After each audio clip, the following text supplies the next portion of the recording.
Hello મિત્રો, હું છું આપનો મિત્ર નથુ એગોજીયાન। મિત્રો આપણે આવી ગયા હતા એની વેમાં, કારણ કે જો પાછળ ટ્રેક્ટરમાં બંબા ભર્યા છે, ઓલી વાડી પી ગયું, આ વાડી આવી ગયા, મેજડીને બેસલાને કોઈની અહીંયા ધંધો કરવા જન્મ લીધો કે શું છે કે સમજાતું નથી। આથી ક્યાંક આમ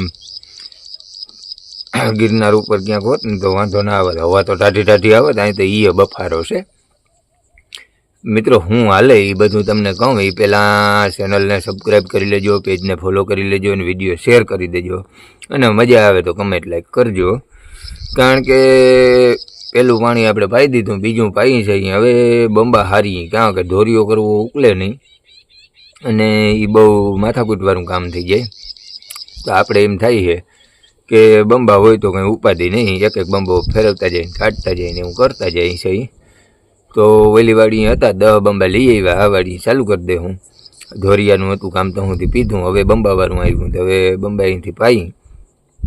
અને આજ થોડોક પવને ફેર છે, અત્રી પવન મળ્યો છે, એટલે કદાચ આવવું હોય તો આવી જાય વરસાદ, કારણ કે હવે માંડવા ઉપડવા ચાલુ થયા છે એટલે આવે, બાકી આપણે સારું તો ના આવે, કારણ કે આનો નિયમ છે, માંડવા ઉપડે, કોઈ મોસમ બગડે, પાથરે પડી હોય, જીરું દાણે સડી ગયું હોય, એવું બધું હોય, કપામ ફૂલ સાપવા લાગ્યા હોય તો અહીં એકાદ રાઉન્ડીને મારવો પડે, નક્કી ખેડૂત આગળ આવી જાય। એટલે કુદરતનો નિયમ છે, થાય ત્યાં બગાડવા એક વખત એને આવવું પડે।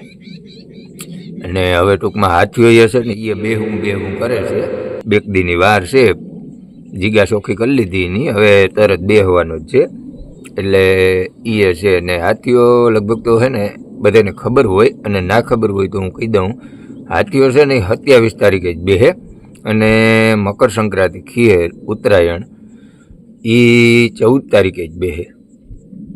પછી અમુક દિવસના ભાગ હોય ને બપોરે પૂરા થતા હોય, અમુકના રાતે પૂરા થતા હોય, અમુકના બીજે દી પૂરા થતા હોય, તો આમ આગળ પાછળ થાય દિવસના ભાગના હિસાબે, બાકી એની બેની તારીખ કન્ફર્મ છે। હાથીઓ નક્ષત્ર છે ને એને હસ્ત નક્ષત્ર કહેવાય, એને મોરનું વાહન છે, તો એના ઉપર ઘણી બધી કહેવત હોય છે, હવે એટલું આપણે ઊંડું ઉતરવાનું થતું નથી, કારણ કે જો વરે હાથીઓ તો મોતી પુરાય સાથીઓ, એક હાદામ હાદી જૂનામ જૂની કહેવત છે એવું કહેતા હોય। અને હાથીયાથી એક બીજું નક્કી થાય કે ભાઈ આવતા વર્ષના કોલનું નક્કી થાય કે ભાઈ હાથીઓ જ્યાં વરે ને આવતું વર્ષ નિષ્ફળ ના જાય, વરસાદીમાં આવતા વર્ષ થાય, એવું બધું હોય છે। પણ હવે અત્યારની આ ટેકનોલોજીને જ્યારે કલયુગના પ્રભાવ પ્રમાણે કદાચ કંઈ નક્કી ના થાય, થાય તો થાય, નક્કી ના એ થાય, પણ આપણે એટલું બધું વિચારવાનું નથી, આ વર્ષનું કરીએ, આવતા વર્ષનું આવતે વર્ષ વિચાર્યું।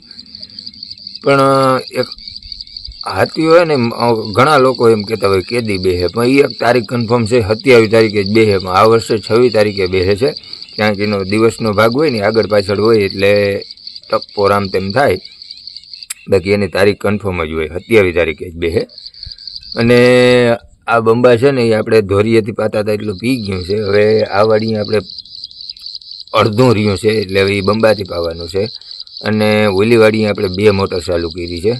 અને બધાનો મિત્રોનો કદાચ સવાલ એવો હોય છે કે ભાઈ આ વાડી ને ઓલી વાડી, તો આપણે ટોટલ કટકા હે 6 બધા, 5 વીઘા 6 વીઘા 5 વીઘા 6 વીઘા 7 વીઘા એવા, એટલે બધા કટકે વાયુ અલગ છે, મોટરું અલગ છે, અને અમુક જગ્યાએ 2 મોટરું ભેગી હાલતી હોય, તો એક વિડીયોમાં આપણે કીધું હતું કે આજે આપણે 5 મોટરું હાલે છે, એટલે આપણે બધી વાડીમાં લગભગ એક જ વાડીમાં 1 મોટર હાલે, બાકી બધી 3 કટકા એવા છે કે એમાં 2 મોટરું ભેગી હાલી શકે, એટલે પાવું હોય તો આપણે ઝડપ થાય। તો મિત્રો વિડીયોને કમેન્ટ કરી દેજો, એટલી ઇન્ફોર્મેશન આજની કાફી, પછી કાલનું વિચારશું કાલે।